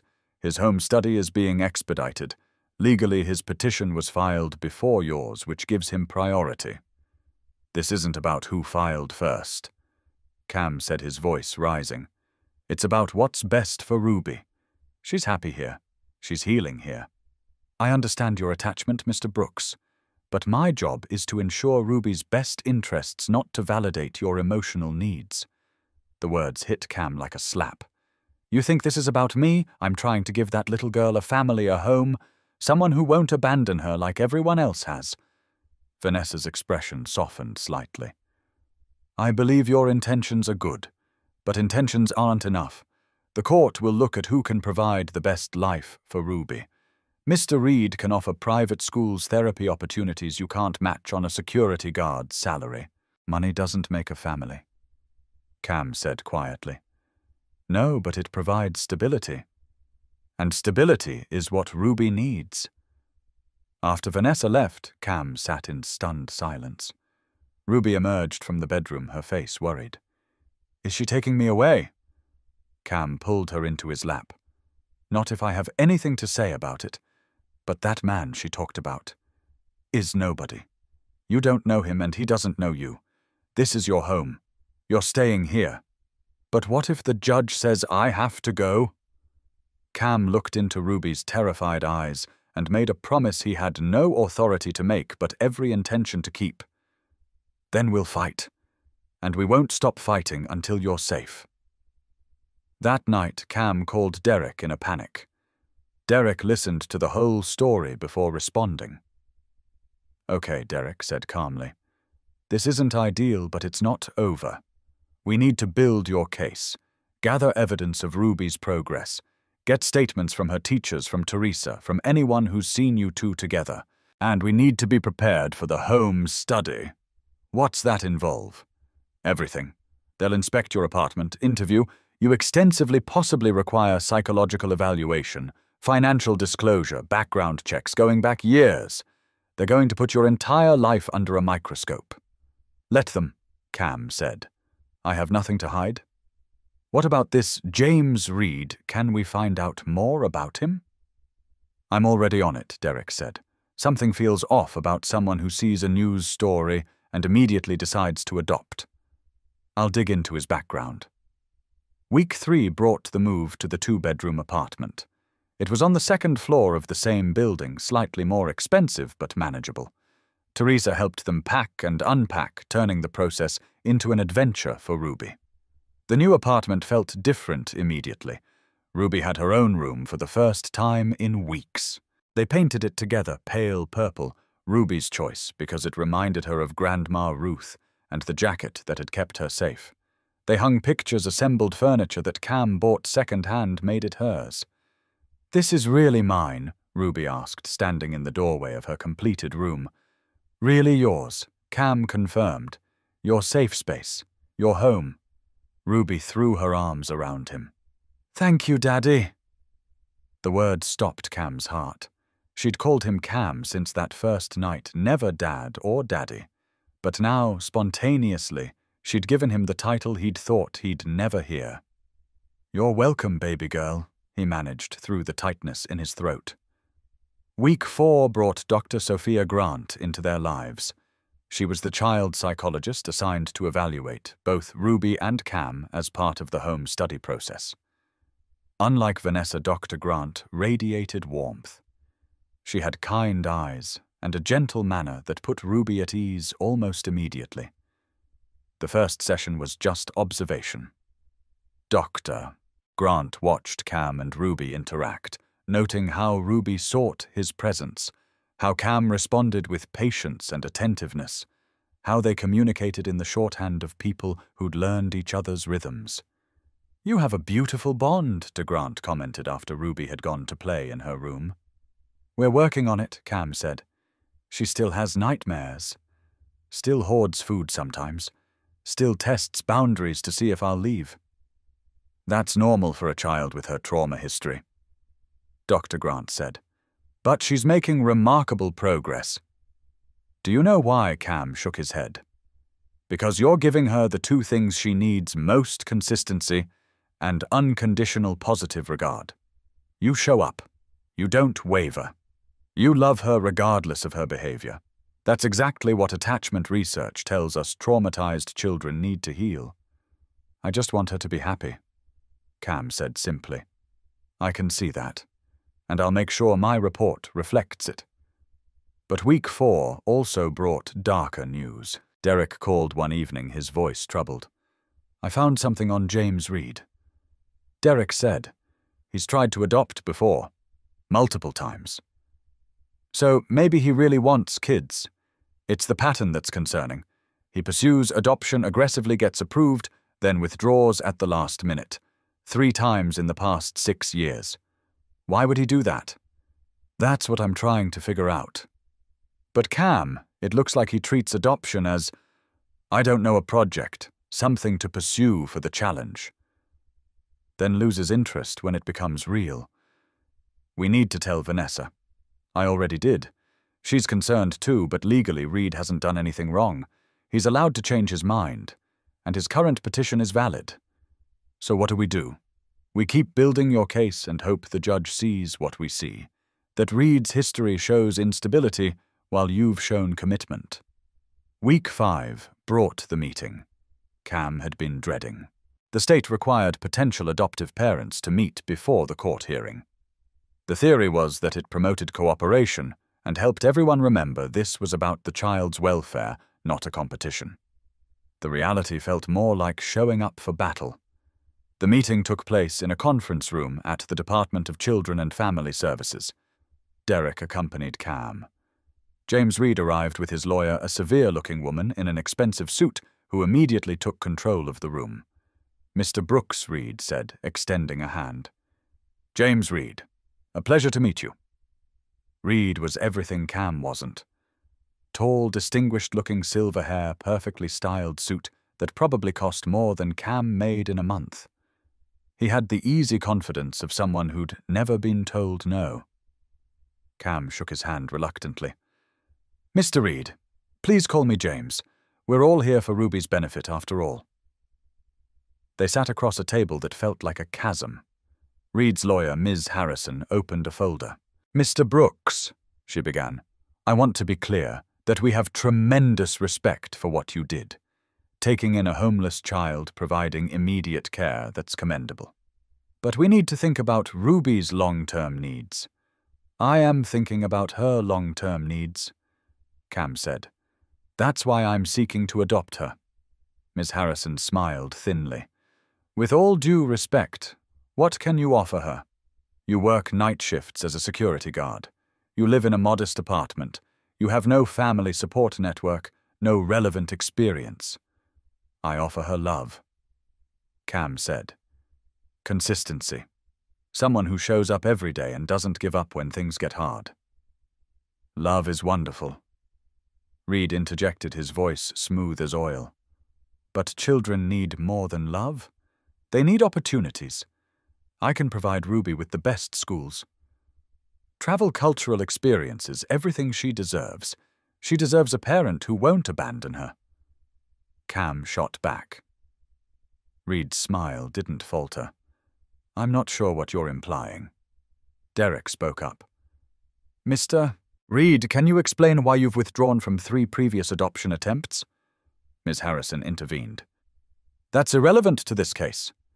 "It's extremely relevant," Derek countered. "It speaks to commitment and follow-through." Reed's expression finally showed a crack. Those situations were different. The timing wasn't right. "And what makes the timing right now?" Cam asked. Reed looked directly at Cam. I saw Ruby's story on the news. A child orphaned twice failed by the people who should have protected her. It resonated with me. I lost my wife 2 years ago, and I've been looking for purpose since then. So, Ruby's a project. Cam's voice rose. A way to feel better about yourself. She's a child who deserves every advantage I can give her, Reed said sharply. She's a child who's been bounced between homes and placements and doesn't need another adult who's going to walk away when it gets inconvenient. The room fell silent. Cam's hands were shaking. Derek put a warning hand on his arm. Gentlemen, Vanessa said, having sat quietly through the exchange. This isn't productive. The judge will make the final decision based on Ruby's best interests. I suggest we all focus on demonstrating our commitment through our actions, not our words. After the meeting, Cam felt sick. Derek tried to reassure him. You did fine.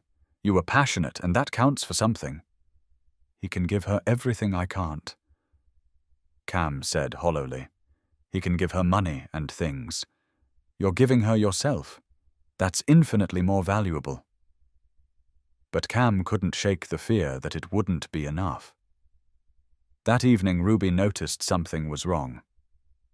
You're sad, she observed. Just worried, Cam admitted. About the other man? The one who wants to adopt me. Cam was constantly amazed by how much this child picked up on. Yeah. About him. Ruby climbed into Cam's lap, a rare gesture of comfort that she usually reserved for after nightmares. I don't want to go with him. I don't even know him. I know, sweetheart. He's a stranger. You're my dad. Those words, you're my dad, gave Cam strength he didn't know he had. We're going to fight, Ruby, as hard as we can. And if we lose, Cam pulled her closer. We won't. We can't. But week 6 brought another blow. Derek called with news. Reed's home study came back perfect. Beautiful house, financial stability, excellent references. And he's offering to pay for Ruby's therapy private school college fund. Of course he is, Cam said bitterly. There's more. He's pushing for the hearing to be moved up, wants to fast-track the process. Can he do that? His lawyer is arguing that every day Ruby spends in temporary placement instead of a permanent home is harmful to her development. The judge might agree. So when 3 weeks, the hearing is in 3 weeks, Cam felt the world tilt. That soon, which means we need to prepare. I'm going to coach you on what to say, what not to say, and we need Ruby ready to testify if it comes to that. She's 7 years old. And she's the most important witness we have. If she can tell the judge how she feels, that carries enormous weight. Over the next week, Cam threw himself into preparation. Dr. Grant worked with Ruby, gently preparing her for what might happen in court. Teresa wrote a detailed letter about the transformation she'd witnessed. Ruby's teacher submitted a report noting significant academic and social progress. But the opposition was building too. Reed's resources allowed him to hire investigators who compiled a report on Cam. Nothing damaging, but the subtext was clear. This is what we're comparing: a wealthy, stable, experienced professional versus a working-class, grieving, inexperienced widower. The final week before the hearing, Ruby had the worst nightmare yet. Cam woke to her screaming at the top of her lungs, a sound of pure terror that made his blood run cold. He rushed to her room and found her sitting up in bed, eyes wide and unseeing. Don't make me go. Please don't make me go. I'll be good. I promise, Ruby, Cam said firmly, sitting on her bed and taking her shoulders gently. Look at me. Open your eyes. Her eyes focused slowly on his face. Where am I home? You're home with me. But the dream, the man, he was taking me away, and you couldn't stop him. That's not going to happen, Cam said fiercely. How do you know? Ruby's voice broke. How do you know he won't win? And Cam realized he couldn't promise her that. He couldn't guarantee the outcome. All he could offer was truth. I don't know what the judge will decide, he said honestly. But I know this, I will fight for you with everything I have. And no matter what happens, you're not alone. I won't abandon you. Ruby threw her arms around his neck and sobbed. I don't want anyone else. I want you. You're my dad. Cam held her while she cried, his own tears falling into her hair. You're my daughter, he whispered. Always. No matter what any court says. The week before the hearing, Ruby stopped eating. Not completely, but enough to be noticeable. She picked at her food, moving it around her plate without consuming it. Her nightmares intensified, coming multiple times per night. Dark circles appeared under her eyes. Ruby, you have to eat, Cam said gently at dinner one night. I'm not hungry. You've barely eaten all day. My stomach hurts. Cam recognized anxiety when he saw it. He'd lived with it himself for 3 years after Elena died. Come here. Ruby climbed into his lap, and Cam wrapped his arms around her small frame. Talk to me. Tell me what's going on in your head. What if the judge picks him? Ruby's voice was tiny. What if I have to go live in that big house with the stranger? Then we'll figure it out. But Ruby, you have a voice too. The judge is going to ask you what you want. But I'm just a kid. What if what I want doesn't matter? Cam's heart broke. It matters. You matter.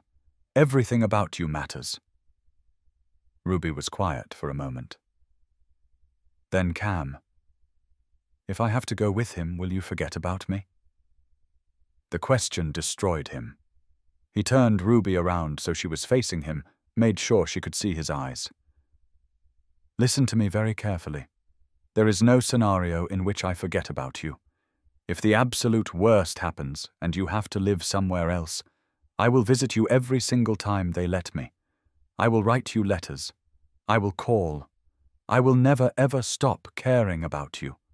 Promise, I promise, on Elena's memory, on Noah's memory, on everything I've ever loved.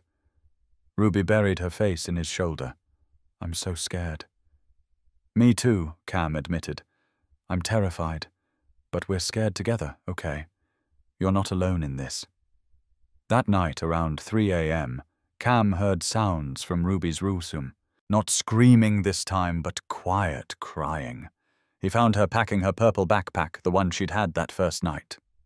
Ruby, what are you doing? She looked up, tears streaming down her face. Getting ready. So when they take me away, I won't make them wait. Cam felt something break inside him. Oh, sweetheart, come here. He sat on the floor, and Ruby crawled into his lap, still clutching the backpack. Remember when you first came here? Cam asked. You didn't trust me. You were ready to run at any second. Ruby nodded against his chest. And now, look at us. You call me Dad. You know I'll keep you safe. You're not packing to run away. You're packing because you're afraid of being taken away. That's different. It means you've learned to trust, to love, to attach. And Ruby, that's everything. That's the whole point. Whether you live here or somewhere else, you've learned that you're worth loving, that you can have a home. But I want my home to be with you, Ruby sobbed. Cam held her tighter. I want that too, more than anything. And we're going to walk into that courtroom, and we're going to fight for it. But what if we lose? Then we don't stop loving each other. Geography doesn't change that. Custody doesn't change that. You're my daughter in my heart, and no judge can take that away. Ruby pulled back to look at him. Really? Really? You're stuck with me loving you forever. A small smile broke through her tears. Forever, forever.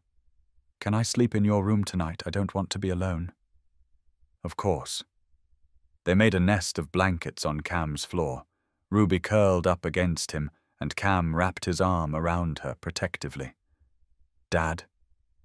Ruby whispered into the darkness. Yeah, baby. Thank you for stopping that night. Thank you for not walking away. Cam's voice was rough when he answered. Thank you for letting me stay. They fell asleep like that, a broken man and a broken child holding each other together, both terrified of what morning would bring, but determined to face it side by side. The night before the hearing, Derek came over to prep Cam one final time. Be honest, Derek advised. Don't try to be perfect. Admit your limitations, but emphasize your commitment. And Cam, if they ask about Elena and Noah, don't run from it. Your loss is part of what makes you understand Ruby's pain. After Derek left, Cam and Ruby sat on the couch together. Ruby was quiet, withdrawn. What are you thinking about? Cam asked. What I'm going to say tomorrow, if they ask me questions. Just tell the truth. That's all anyone can do. Ruby leaned against him. What if the truth isn't enough? Then the truth isn't enough, Cam said quietly. But we'll still have told it. And we'll still have each other in whatever way we're allowed. Ruby was silent for a long moment. Then she said something that made Cam's breath catch. Grandma Ruth used to say that fear doesn't mean you stop loving. It means you love enough to be afraid of losing it. Your grandma was very wise. I'm afraid, Dad. I'm so afraid of losing you. Cam pulled her close, feeling his own fear mirror hers. I'm afraid too. But tomorrow we walk in there holding hands. And whatever happens, we walk out the same way. Ruby nodded against his shoulder. Together, together. Cam confirmed. Always together. That night, for the first time in weeks, Ruby slept through without nightmares. Cam stayed awake watching over her, memorizing her face in the dim light, praying to Elena and Noah and any force in the universe that might be listening. Please, he thought, please let me keep her.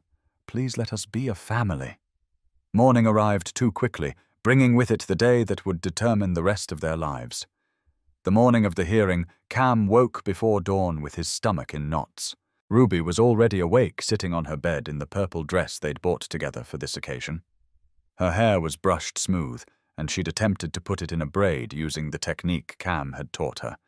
It was lopsided but earnest. You look beautiful, Cam said from the doorway. I'm scared, Ruby admitted. Me too. But we're going to walk in there with our heads up. We're going to tell the truth. And we're going to show them what family really means. Breakfast was a quiet affair. Neither of them could eat much. Teresa came by to wish them luck, and Cam saw tears in her eyes. You're a good father, Teresa told him. Don't let anyone tell you different. Derek arrived at 8:30 to drive them to the courthouse. Ruby held Cam's hand in the back seat, her grip so tight it almost hurt. The courthouse was an imposing building downtown, all concrete and glass, and the weight of justice. They went through security, then followed signs to family court. The hallway outside the courtroom was busy with lawyers and families and lives being decided. James Reed was already there, impeccably dressed, his lawyer beside him. He nodded politely at Cam. Mr. Brooks. Ruby. He attempted a warm smile at Ruby, but she pressed closer to Cam and looked away. Don't talk to her, Cam said quietly but firmly. Reed's lawyer stepped forward. Mr. Brooks, we're all here for the same reason. No, Cam interrupted. We're not. You're here to win a case. I'm here to keep my daughter.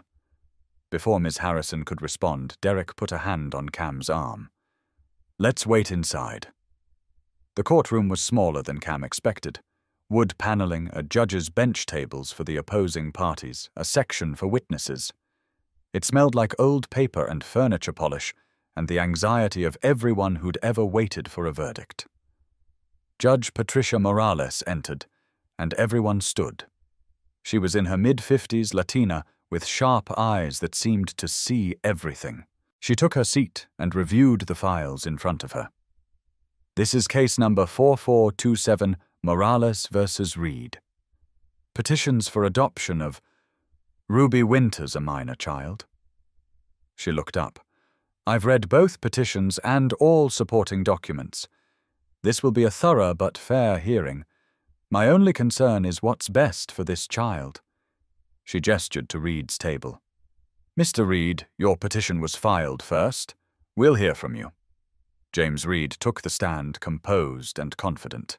He spoke about his late wife, his desire to honor her memory by providing a child with opportunities. He outlined his financial resources, his 5-bedroom home, his connections to excellent schools and therapists. Ms. Harrison walked him through his qualifications methodically. Mr. Reed, can you describe the environment you would provide for Ruby? A stable, nurturing home, Reed answered smoothly. Private tutors to help her catch up academically after the disruption she's experienced. Access to the best child psychologists to address her trauma. A college fund already established.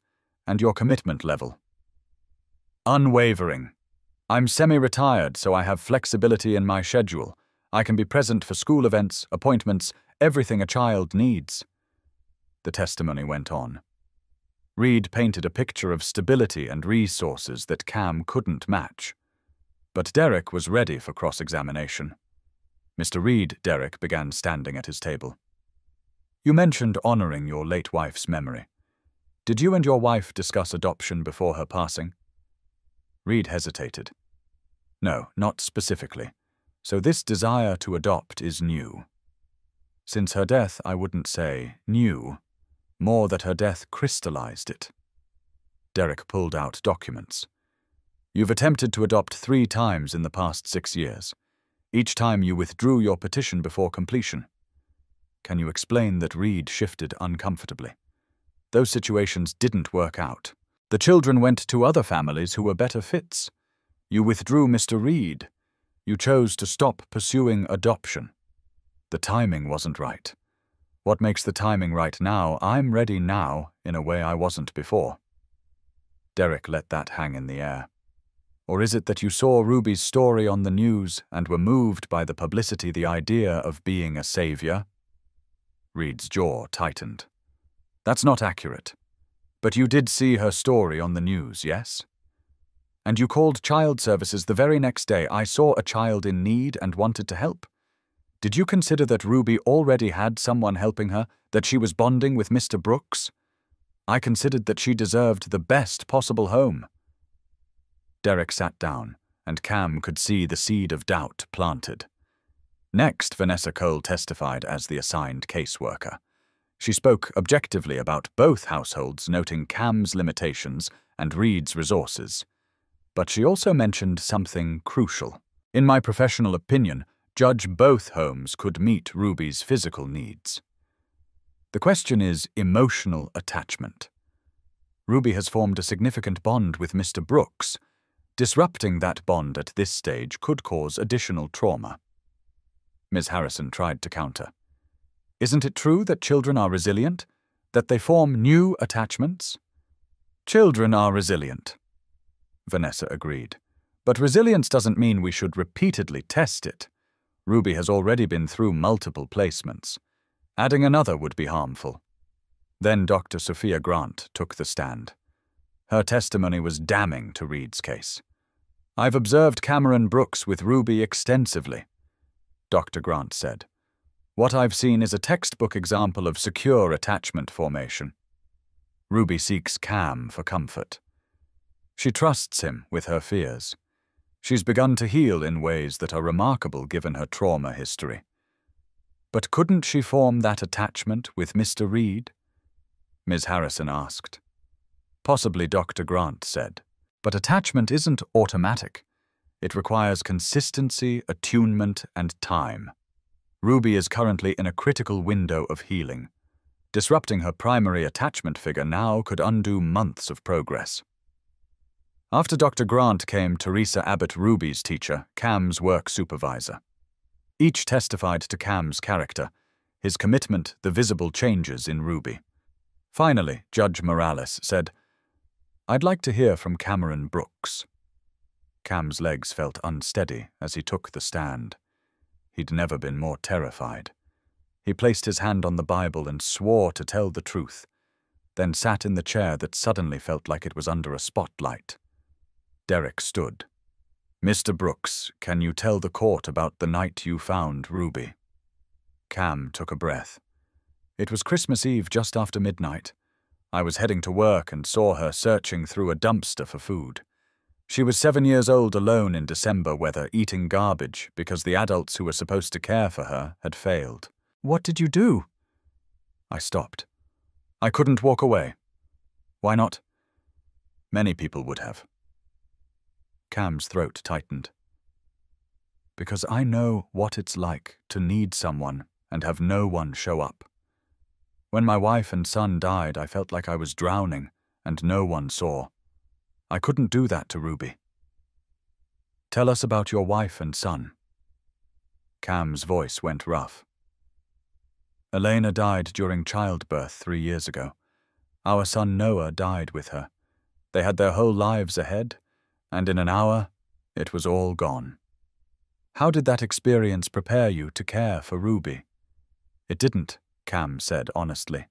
"Nothing prepares you for something like this. But it taught me about loss, about grief, about surviving when you don't think you can. And Ruby knows those things too. We understand each other." Derek walked him through the past 2 months. The nightmares, the food hoarding, the small victories. Cam spoke honestly about his mistakes, his learning curve, his limitations. Then Ms. Harrison stood for cross-examination. Her eyes were sharp. "Mr. Brooks, you're a security guard, working night shifts. How do you plan to supervise a child on that schedule?" "I've already spoken to my supervisor about switching to day shifts. It's arranged. What about your income? Can you provide for Ruby's needs?" "We have enough. Maybe not for private schools or tutors, but enough for food, clothes, a safe home. You live in a 2-bedroom apartment. Mr. Reed has a 5-bedroom house with a yard." "A bigger house doesn't make a better home," Cam said quietly. Ms. Harrison changed tactics. "You lost your wife and child 3 years ago. Have you addressed your own trauma? Are you emotionally stable enough to care for a traumatized child?" Cam met her eyes. "I've been in therapy for 2 years. I'm not perfect, I still have hard days, but I show up for Ruby every single day, and I always will. Even if it's hard, especially when it's hard. That's what family means." Ms. Harrison sat down, and Cam thought maybe, just maybe, he'd done enough. Then Judge Morales spoke. "I'd like to speak with Ruby. Bring her up, please." Ruby walked to the witness stand, small and brave in her purple dress. She looked at Cam, who gave her an encouraging nod. Judge Morales smiled gently at her. "Hi, Ruby. I'm Judge Morales. I know this is scary, but I just want to ask you a few questions." "Okay." Ruby nodded, her voice tiny. "Okay. Do you understand why we're all here today? To decide where I'm going to live?" "That's right. And I want to know how you feel about that." "Can you tell me?" Ruby took a breath, and Cam watched her gather courage he didn't know she had. "I feel scared," she said, "because I finally found a home, and I don't want to lose it." "Tell me about your home." Ruby's voice grew steadier. "Cam." "Dad, he makes me breakfast, even though he burns it sometimes. He reads me stories every night. He stays with me when I have nightmares, and he never gets mad, even when I wake him up 3 times. He taught me how to braid hair, and we go grocery shopping together, and he lets me pick 3 cereals instead of just the cheap kind." Judge Morales listened intently. "What about Mr. Reed? He can offer you many things. A big house, nice schools." "But I don't know him," Ruby said simply. "And he doesn't know me. He doesn't know that I'm scared of the dark, or that I hoard food sometimes because I'm afraid it'll run out. He doesn't know that Grandma Ruth's favorite color was purple, or that I like dinosaur stories, or that I still have nightmares about not being able to wake her up. Who knows those things Dad does? He knows everything about me because he pays attention. Judge Morales leaned forward. Ruby, what would you say is the most important thing about a home? Ruby thought carefully. Love, she said finally. Not the kind that goes away when things get hard. The kind that stays. And where do you feel that love? Ruby looked directly at Cam, and her next words were clear as bells. With my dad. He chose me, and he keeps choosing me every single day. Judge Morales removed her glasses and set them on the bench. The courtroom held its collective breath. I've been presiding over family court for 15 years, she began. In that time, I've seen hundreds of adoption cases. I've placed children in homes with every advantage, wealth, education, two-parent families, extensive resources. Cam's heart sank. This was it. He was losing. But the judge continued, I've also seen children placed in perfect situations on paper who never thrived. And I've seen children placed in modest circumstances who bloomed beyond all expectations. She picked up Ruby's file. Ruby Winters has been failed repeatedly. By a mother who abandoned her, by a state that bounced her between placements, by adults who saw her as a burden instead of a blessing. Judge Morales looked at Reed. Mr. Reed, I don't question your intentions. Your resources are impressive.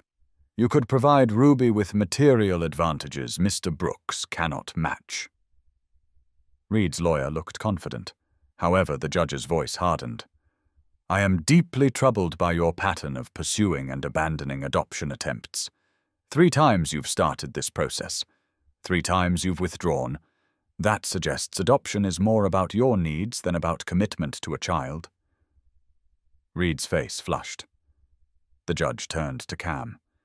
Mr. Brooks, your situation is far from ideal. Limited income, 1-parent household, no formal training. On paper, you're exactly the kind of placement I'd usually question. Cam felt Ruby's hand slip into his under the table. But Judge Morales said, her voice softening, I didn't become a family court judge to place children on paper. I became a judge to place children in homes where they'll be loved, protected, and given the chance to heal. She looked directly at Ruby. This child stood before me and told me what she needs. Not a big house or private schools. She needs someone who stays. Someone who knows that love means showing up when it's 3 a.m. and you're exhausted. Someone who sees her not as a project, but as a daughter. The judge's eyes moved to Cam. Mr. Brooks, in 2 months, you have given Ruby what she's been searching for her entire life, a parent who won't leave. Tears were streaming down Cam's face. Judge Morales picked up her gavel. By the power vested in me by this court, I hereby grant the petition for adoption filed by Cameron Brooks. Effective immediately. Cameron Brooks is the legal parent of Ruby Brooks. The gavel came down with a sound like thunder, like finality, like the ending of one story and the beginning of another. Ruby launched herself at Cam, wrapping her arms around his neck. We did it! We won! Cam held her tight, unable to speak through the tears. He looked over Ruby's head and saw Derek grinning, Teresa crying happy tears in the gallery, even Vanessa smiling. James Reed stood and left without a word, his lawyer gathering papers quickly. But Cam barely noticed. His whole world was the small girl in his arms, who was finally legally, permanently his. Judge Morales smiled. Congratulations, Mr. Brooks. Ruby, I wish you both every happiness. Thank you. Cam managed. Thank you. As they left the courtroom, Ruby held Cam's hand on one side and carried her purple jacket on the other. Derek met them in the hallway with papers to sign official documents that made it real. How does it feel to be legally adopted? Derek asked Ruby. Ruby thought about it seriously. The same, but different. Like it's official now that we're family. You were always family, Cam said. This just makes it so no one can take you away. They celebrated that night with their traditional Chinese takeout this time, with Derek, Teresa, and Dr. Grant joining them. Ruby sat at the head of the table, glowing with happiness, wearing her purple jacket over her dress because she wanted both parts of her story represented where she'd been and where she was going. Around midnight, after everyone had left, and Ruby was tucked into bed, Cam stood in her doorway watching her sleep. She looked peaceful in a way she never had those first weeks, her face relaxed. Her hand curled loosely around her stuffed dinosaur. "Good night," Ruby Brooks, Cam whispered. "My daughter." And somewhere in the space between Earth and whatever comes after, Cam felt Elena's presence like a warm blanket. He imagined her smiling, imagined her saying, "I always knew you'd be an amazing father. You just needed the right moment." "Thank you," he whispered to the universe, to Elena, to whatever force had brought Ruby into his life. "Thank you for giving me a second chance at family." The days after the adoption were a blur of happiness and adjustment. Cam had the adoption certificate framed and hung in the living room. Ruby's artwork covered the refrigerator. Their apartment transformed from a place Cam existed into a home where they lived. Ruby still had nightmares, but less frequently. She still hoarded some food, but the stash on her shelf stayed steady instead of growing. She still asked for reassurance that Cam wasn't leaving, but the asking grew further apart. One evening, about a week after the adoption, Ruby presented Cam with something she'd been working on in art therapy. It was a drawing in careful colored pencil, two people holding hands in front of a house with yellow curtains. Flowers in the garden, both figures smiling. At the top, in Ruby's careful letters, "My forever family." But there was something else in the picture. A third figure, smaller, standing beside them with a halo sketched above its head. "Who's that?" Cam asked, though his heart already knew. "That's Noah," Ruby said. I thought maybe he'd want to be part of our family too, even though he's in heaven with Grandma Ruth and Elena." Cam's eyes burned with tears. He pulled Ruby into his lap. "He is part of our family. He always will be. Do you think they're watching us?" "Grandma Ruth and Elena and Noah?" "I hope so," Cam said. "I hope they see how happy we are." Ruby leaned against his chest. "I think they're proud of us, for not giving up. I think so too, baby."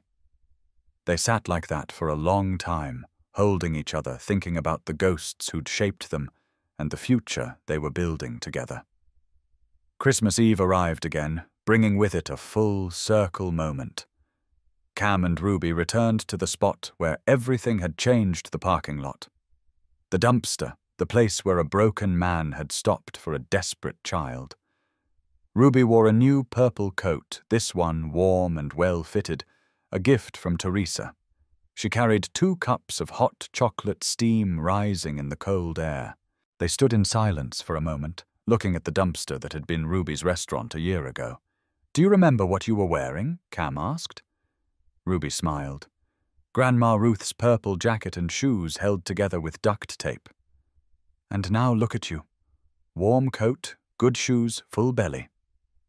Ruby leaned against him. "I don't remember being scared that night. I mean, I was. I was terrified. But when I think about it now, I mostly remember feeling like I was waiting. Waiting for what? For you. Like somehow I knew someone was coming. Someone who wouldn't walk away." Cam's throat tightened. "I almost didn't stop.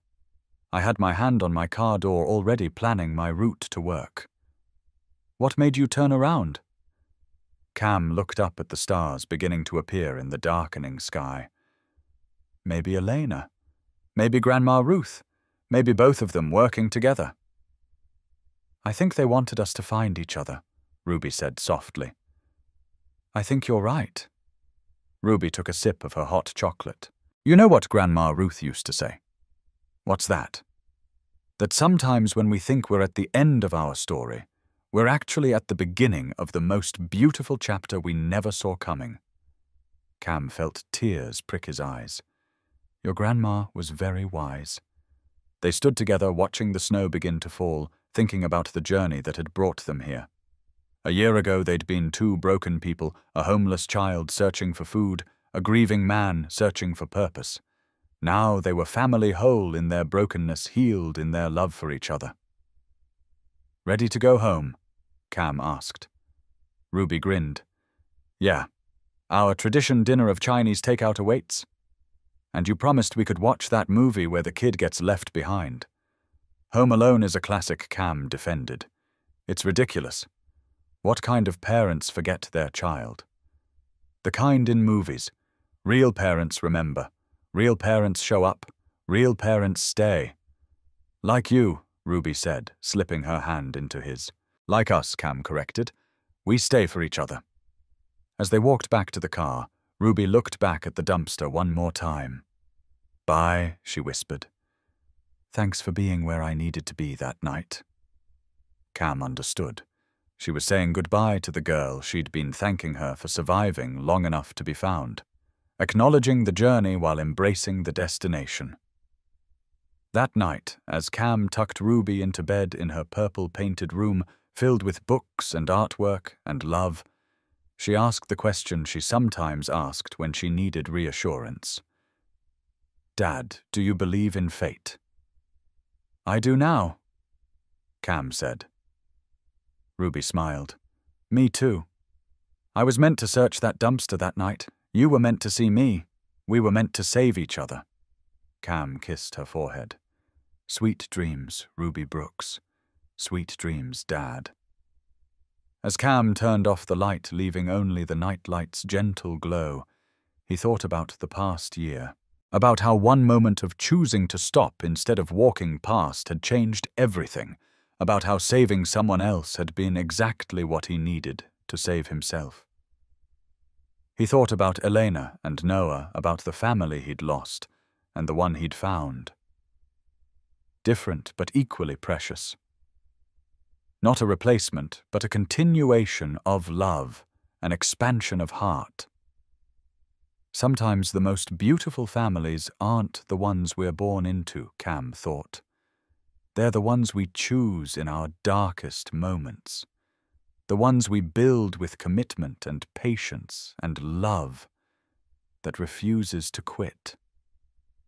Ruby was his daughter, not by blood but by choice. By every morning he made breakfast, and every night he read stories, and every nightmare he sat through without complaining. By grocery shopping trips, and burnt pancakes, and lopsided braids, and showing up even when it was hard. Family, Cam had learned, wasn't about perfection. It was about presence, about staying through the nightmares, and the food hoarding, and the fear. About loving someone, not despite their broken pieces, but including them, honoring them, making space for them to heal. Cam looked at the photo on Ruby's dresser. The one from her adoption day. Both of them grinning, holding the certificate starting there forever. Beside it, Ruby had placed a smaller frame with a picture of Gloria and in a place of honor, the family photo from Cam's wedding with Elena. Past and present living together. All the love that had shaped them honored and remembered. That's the truth that left Cam stunned a year ago and still amazed him every day. Love doesn't replace love. It multiplies. Hearts don't have limited capacity. They expand to hold everyone who matters. He'd found Ruby searching through trash on Christmas Eve, desperate and alone. She'd found him walking through life like a ghost, existing but not living. And together, they'd found home. Friends, if Cam and Ruby's story moved you tonight, let it be more than a moment of feeling. Let it be a reminder of the power we all carry. One decision. One moment of choosing to stop instead of walking past. One act of seeing someone when the world has made them invisible. That's all it took to change two lives forever. Maybe you're Cam right now, moving through your days feeling empty, wondering if you'll ever feel whole again. Or maybe you're Ruby searching through the darkness, hoping someone will finally see you, really see you, and choose to stay. Here's what their story teaches us. Love has a way of finding us exactly when we need it most often, in the form we least expect. If this story reminded you that families aren't always the ones we're born into, that sometimes they're the ones we choose in our darkest moments, then share it. Send it to someone who needs hope today. Send it to someone who's forgotten they have the power to change a life. And if you want more stories that don't just entertain, but remind you what it means to be human, to be compassionate, to be brave enough to love when you're terrified, hit that like button, smash that subscribe button, and share this video. Join our channel where every week we explore these moments when ordinary people make incredible choices. Because somewhere out there right now, someone is standing at their own crossroads, deciding whether to stop or keep walking. Be the person who stops. Be calm. Find your Ruby. Change the story. Thanks for watching, and remember, you're never truly alone when you're brave enough to love.